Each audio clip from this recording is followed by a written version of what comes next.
can see that DSS is really working seriously when it comes to Igboho and Sunday and Nnamdi Kanu. They are always up and doing. You can imagine they are now collating video evidence and audio, just like they did to Nnamdi Kanu.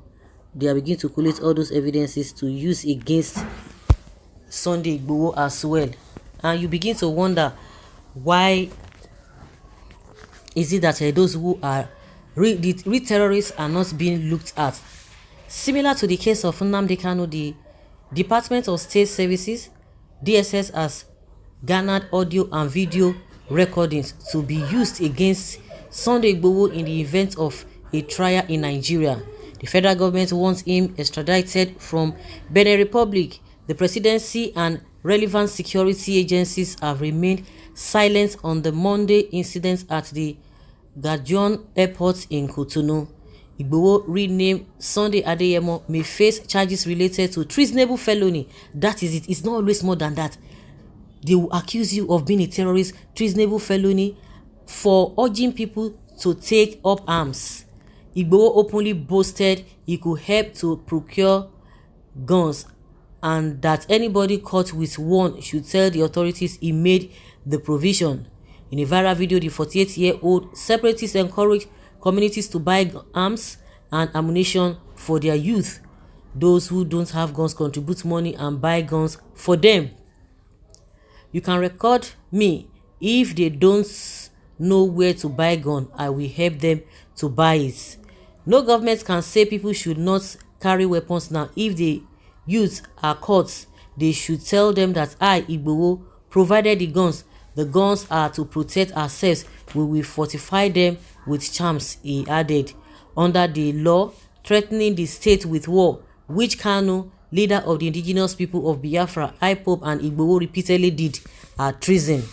Section 37, 1A of the Criminal Code Act, Laws of the Federation of Nigeria, 1999, states to wit, any person who levies war against the state in order to intimidate the president or the governor of a state is guilty of treason and is liable to the punishment of death.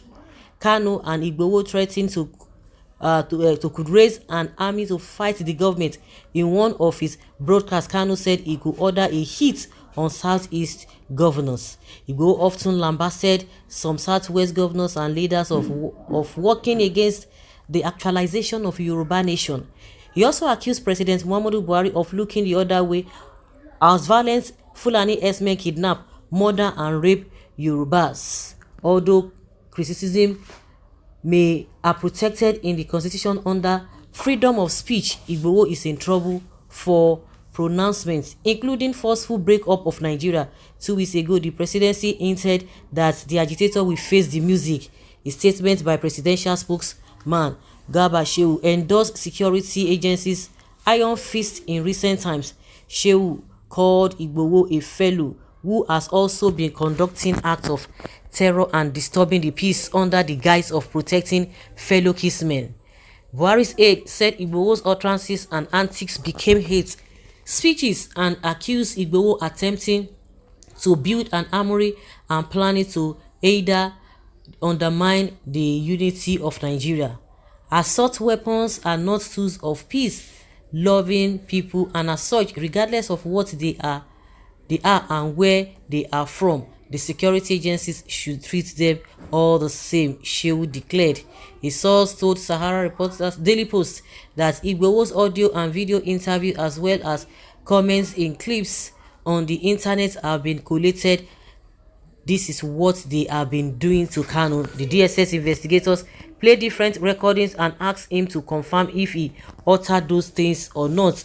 The evidences already gathered against Igboho will similarly be played and his responses noted. If a trial happens, they will play the tapes in court, the source said. Hours after his arrest on Monday, Daily Post learned that the federal government immediately commenced the process to fly the agitator back to Nigeria. On Wednesday, information spread about how former Chief of Army Staff Lieutenant General Tukur Buratai, retired, played a role in the scrutiny Igboho's move to travel to Germany. via Benin Republic. Well, like what they also always say, that what is good for the goose is always good for the gander. You can imagine if they are to go by that, then what about the Fulani Esme who have been boasting, even the so-called Miyetti Allah who have claimed responsibility over and over again that they are behind the killings of most especially what happened in Benue State. Recently, we've heard some bandits who have come out to tell you that these are the things they are going to do here and there. At the end of the day, did DSS act on those ones? They didn't act. They looked the other way. Well, which or against which state? We will collate newspaper evidence against the Nigeria state. Minister of Defense affirmed that people should defend themselves against herdsmen, bandits. So which government is Igboho fighting?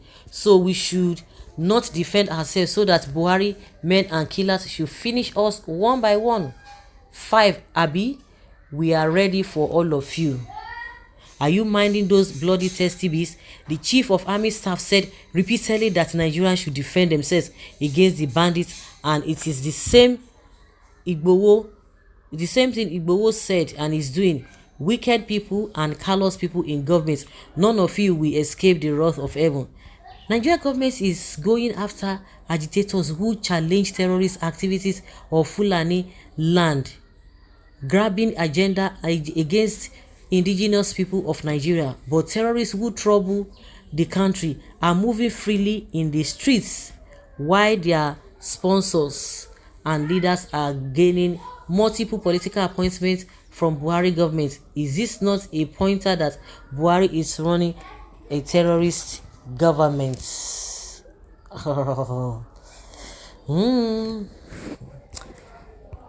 go clear.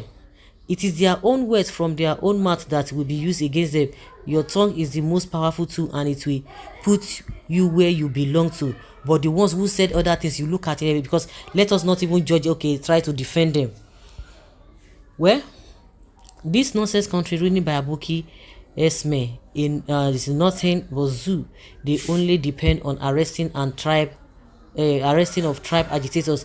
Why not use that as the ability to arrest all these Boko Haram bandits and the rest of them? Why didn't you do that? He too have evidences of his brothers that were killed in Igboho, his houses that were burnt in Ibadan, the shooting of DSS and those that were killed and their bodies that were carried away. Besides, in the situation everyone finds himself in Nigeria today, I don't think anyone needs to be told to get license for gun. So guys, leave your comment down there below and let's have your take.